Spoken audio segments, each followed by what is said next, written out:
So in the last class we have derived this Lorentz transformation equation. X dash is equal to 1 by square root of 1 minus v square by c square into x minus vt. Since there is no movement along y and z direction, y dash will be as it is y and z dash will be z, and t dash will be this much. See, in the Galilean transformation equation we got t dash is equal to t, but here we are getting this formula. T dash is equal to 1 by square root of 1 minus v square by c square into t minus vx by c square. This shows that time is also relative. That is why Lorentz transformation equation, sometimes known as space-time relativistic equations. Okay, and if we go for a very small velocities, so if it is for higher velocity, we have to consider this ratio. If the velocity is very small, c velocity is, you already know that 3 into 10 power 8 meter per second. If the velocity of some car I can consider that is moving with 3 meter per second, then this ratio is very small. Then in that case I can neglect this. So this, and here also v by c square term also I can neglect. Then what will be remaining? T dash is equal to t. That means Galilean transformation equation only applicable for the objects moving with the small velocity, but the Lorentz transformation equation, which is applicable for even for light as well as for the objects moving with a small velocity. That means it is applicable for both electromagnetical theory and mechanical theory. This is what the Einstein expected. All the electromagnetic theory laws as well as the mechanical laws must be same in all inertial frames. For one mechanical, I should not consider different sets of equation. For electromagnetic, like light waves, I should not consider different sets of equation. So this is the one single set of equation which is applicable for both light as well as for the any moving object which is moving with whether small velocity or higher velocities. Okay, so this is your Lorentz transformation equation, and also I have derived the inverse Lorentz transformation equation also. Correct? So just replace x with x dash, y with y dash, z with z dash, t with t dash, and v with minus v to get the inverse Lorentz transformation equation. Next thing, we should move on to the significance of the Lorentz transformation equation. See, now only I told you, when v is very small, v by c square and v square by c square, which is approximately equal to be 0. Therefore, in that case I will get x dash is equal to x minus vt as it is, and t dash is equal to t. So this shows that Lorentz transformation equation turned to Galilean transformation equation when v is less than, very less than c. So this is one of the major importance of the Lorentz. This shows that Lorentz transformation equation can be applicable both for the velocities, objects moving with smaller velocity, and objects moving as high as to the velocity of the light. And also it emphasizes the fact that time as well as the space both are relative. In that case, we consider only the space is relative, but here time is also relative. That means time is also invariant under different frames of reference. Next, third case is in Lorentz transformation equation, if v is less than c, then 1 minus v square by c square becomes imaginary. V is greater than c. When v is greater than c, then what happens? This ratio is greater than 1. If this ratio is greater than 1, under root what I have to write? This is a imaginary, this is a negative value. So root of negative number is taken as I, imaginary number. That means it emphasizes the fact that no body or no object can move with the velocity greater than that of the light. So this is one of the major fact that we obtained from the Lorentz transformation equation. And also last thing is, it is derived on the basis of speed of light, which is absolute constant. What do you mean by absolute constant? That means whose value never changes from one frame to another frame. In all frames of reference which are moving with constant velocity or which are inertial frames, then for all inertial frames C value remains same. This is the meaning of the absolute constant. So these are the some importance or significance of the Lorentz transformation equation. You have to take down the notes. Next concept in your syllabus is length contraction.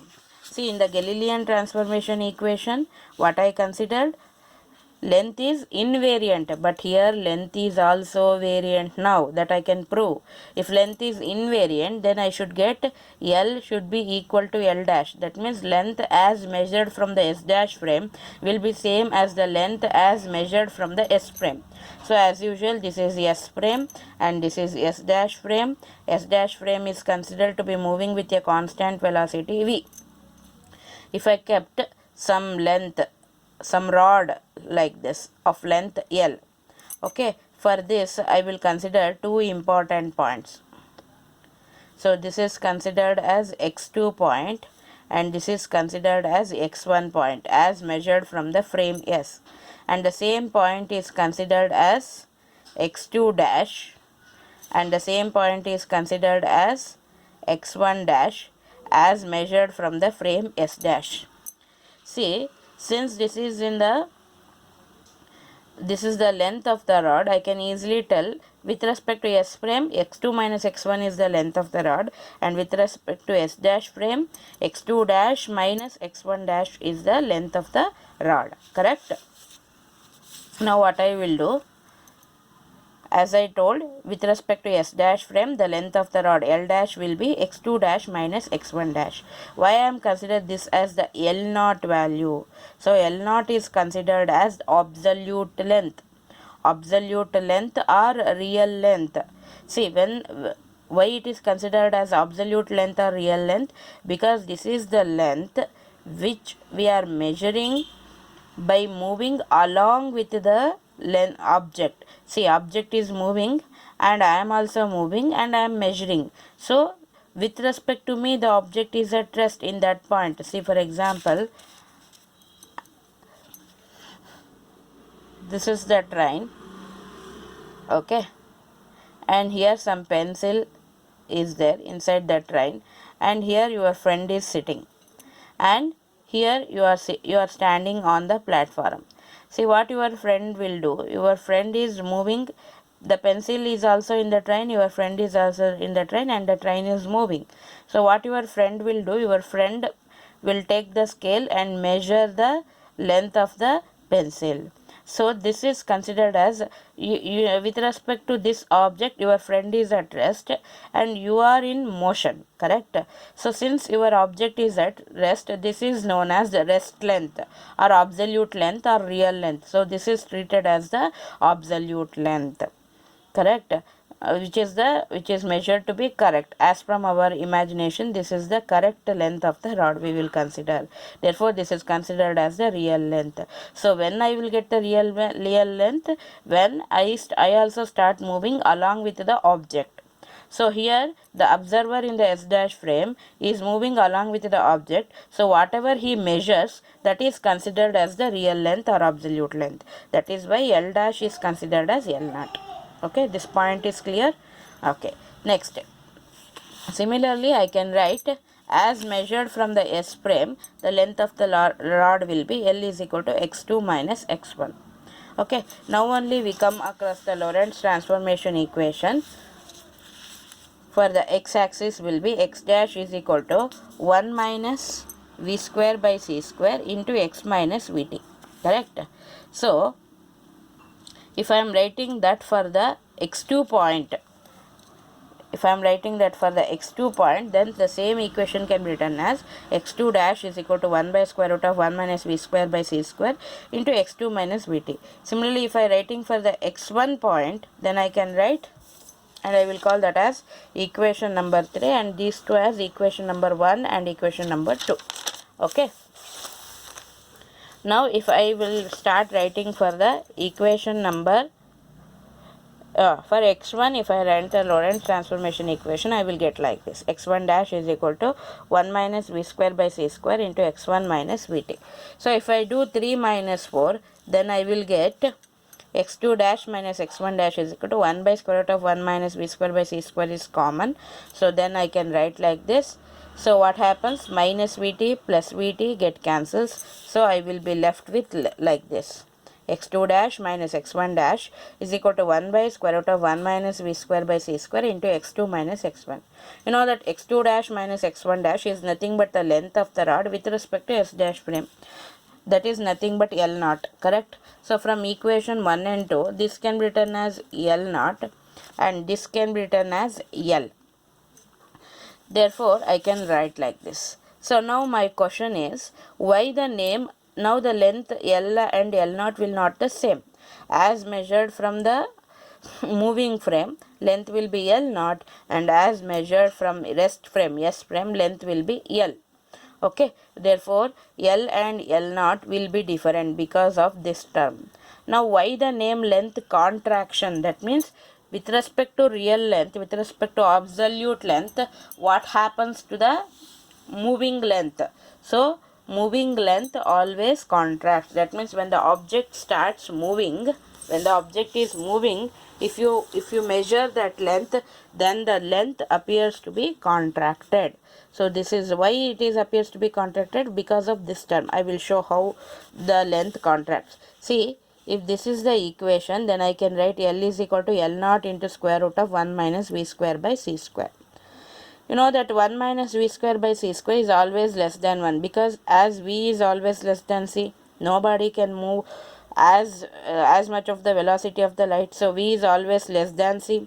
Therefore this ratio is less than 1. If this ratio is less than 1, what about this term?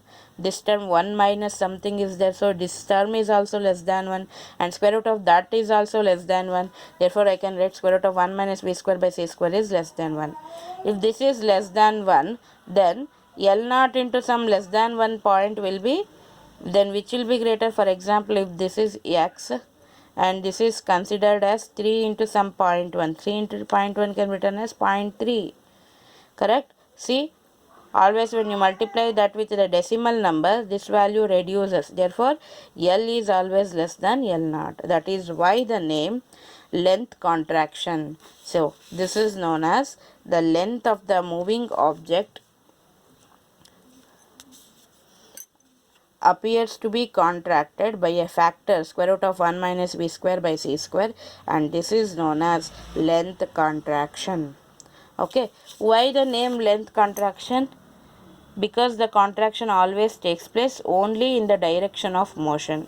See, if I kept the object like this, then the object will not shrink in all the direction like this. Area, this breadth also decreases, length also decreases. No, if the object is moving like this, only length will decreases. If the object is moving like this, the only breadth will decreases. So that is the meaning of the contraction takes place only in the direction of motion. Okay, so let me do one problem.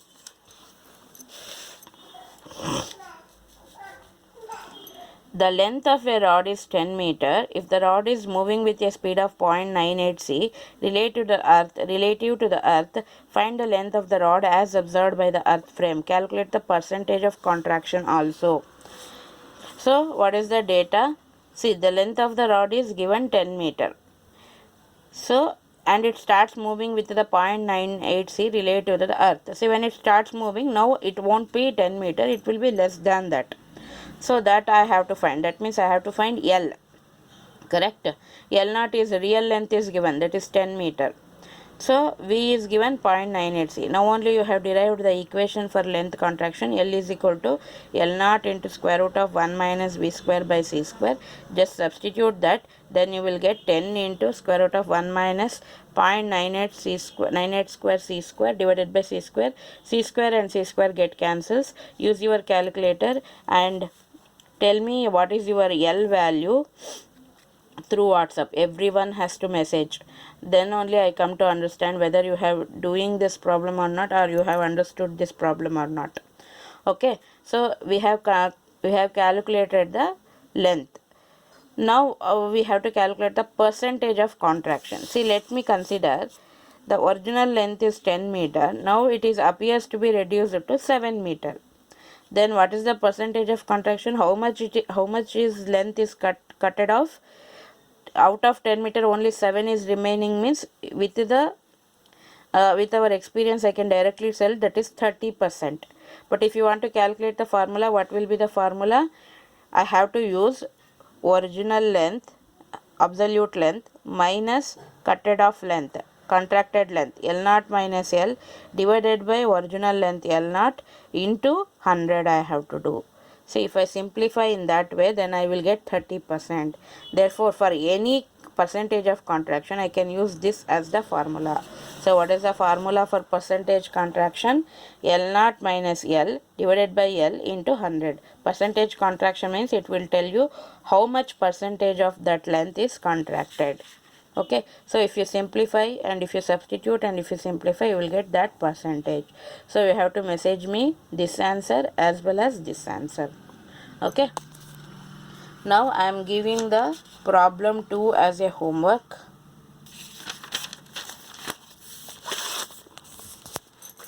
Note down this. Calculate the percentage of contraction of a rod of length 25 meter moving with a speed 0.8 c. So here I need a percentage of contraction. So you should solve out this and you should message me this also. So in the WhatsApp you have to message me first L value. You can message me like this value comma this percentage value comma last problem second problem's percentage value. Everyone has to message, then only I come to understand whether you are following the video or not. Okay, anyway I will stop at this point. I will continue the next concept in the next video. Thank you.